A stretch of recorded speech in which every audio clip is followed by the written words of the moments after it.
सूत्रों के हवाले से लोकपाल के मसौदे पर राज्यसभा की सिलेक्ट कमेटी की कुछ सिफारिशें एबीपी न्यूज को मिली हैं।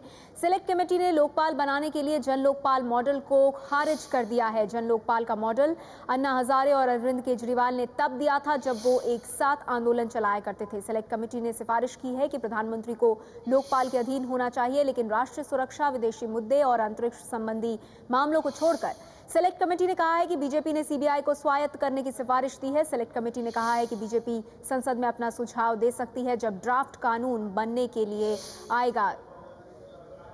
ज्यादा जानकारी के लिए सीधे रुख करते हैं एबीपी न्यूज संवाददाता प्रकाश पांडे का। प्रकाश, और क्या कुछ सिफारिशें सिलेक्ट कमेटी के सामने आई हैं, क्योंकि एक सिफारिश बहुत अहम है कि प्रधानमंत्री को शामिल किया जाए लोकपाल में। जी देखिए, मुख्य रूप से जो जन लोकपाल बिल था, जो जिसके लिए अन्ना हजारे लगातार आंदोलन कर रहे थे, उसको एक तरह से पूरी तरह से सिलेक्ट कमेटी ने रिजेक्ट कर दिया है। पर मुख्य रूप से जो दो बातें तय हुई हैं कि पहले प्रधानमंत्री इसके दायरे में नहीं आते थे, तो सिलेक्ट कमेटी ने जो अपनी रिपोर्ट पेश की है, जो कि माना जा रहा है कि 22 तारीख से सेशन शुरू हो रहा है, तो सोमवार को जो है राज्यसभा के पटल पर उसको रखा जाएगा।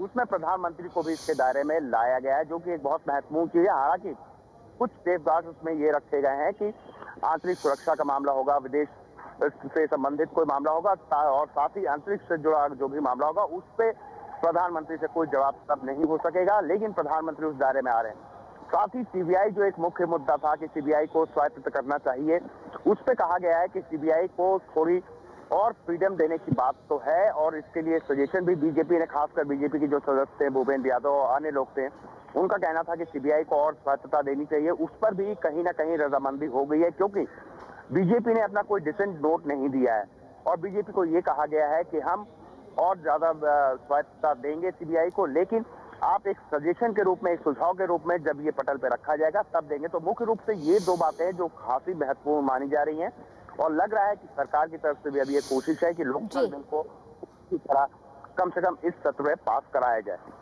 शुक्रिया प्रकाश इस तमाम जानकारी के लिए। सूत्रों के हवाले से ये बहुत अहम खबर आ रही है कि राज्यसभा की सिलेक्ट कमेटी की सिफारिशें आई हैं लोकपाल पर। जन लोकपाल को पूरी तरह खारिज कर दिया गया है, लेकिन ये कहा गया है कि कुछ मुद्दों को छोड़कर प्रधानमंत्री को इसमें शामिल किया जाए। लोकपाल के मसौदे में ये बात सिलेक्ट कमेटी की तरफ से कही गई है।